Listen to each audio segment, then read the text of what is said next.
This podcast is hosted by RPP. If you are easily spooked, creeped, or offended, this might not be the podcast for you.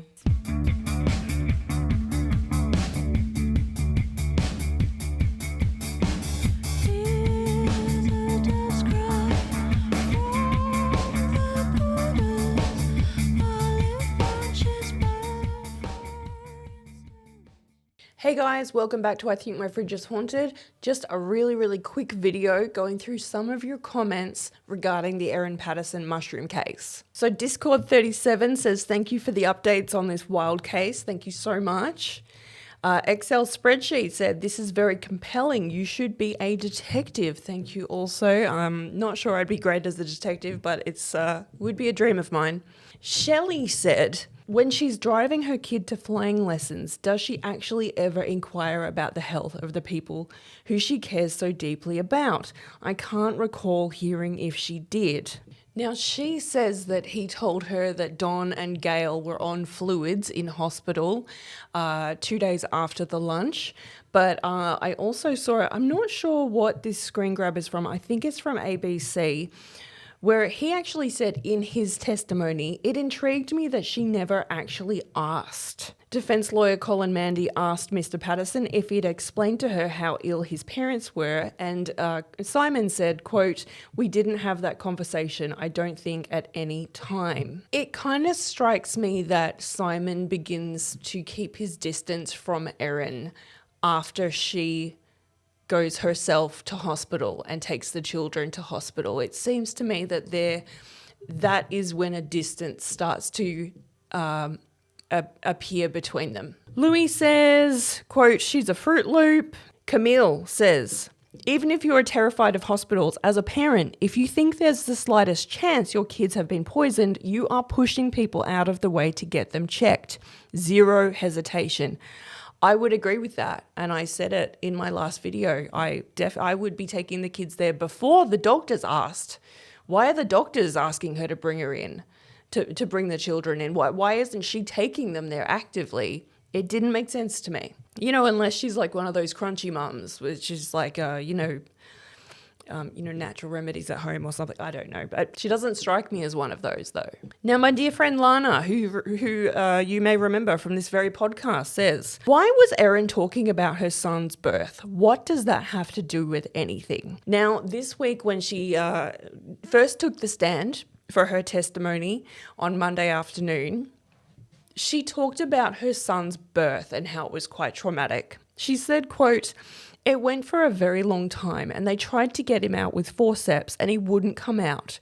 And he started to go into distress and they lost his heartbeat. So they did an emergency cesarean and they got him out quickly, she said. And then Don and Gail actually came over from Victoria to support them because they lived in Western Australia at the time. Erin said, quote, I remember being really relieved that Gail was there because I felt really out of my depth. Again, why isn't her mum there? It's so weird. She also said, quote, I had no idea what to do with a baby and I was not confident, and she was really supportive and gentle and patient with me. So one thing that I noticed was that Mr. Mandy first introduced Erin to the court as a mother first. And it's interesting to me because nothing gets the popular vote like a mother. Let me put to you 2 example headlines that I just made up. The first one, local mum raped, stabbed, dedicated to her kids.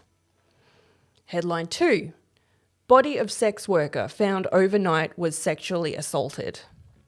Which one of these is more likely to emote pity from the public? Is it the woman who's been taken away from her children by a senseless crime? Or was it the woman that had probably made some questionable life choices? She'd probably put herself in a dangerous position and she was probably on drugs. Now, what if I told you that the women in these 2 headlines are the same woman? Because a headline has power, and the way that a story is presented to its audience has power. Now, why is this important to us this week? Because we are easily led to make decisions based on the way it's presented to us. That's why we have left-wing media, we have right-wing media, and depending on where you're at, you're more likely to believe one over the other. But Mr. Mandy is in a position of power this week when he cross-examined Erin.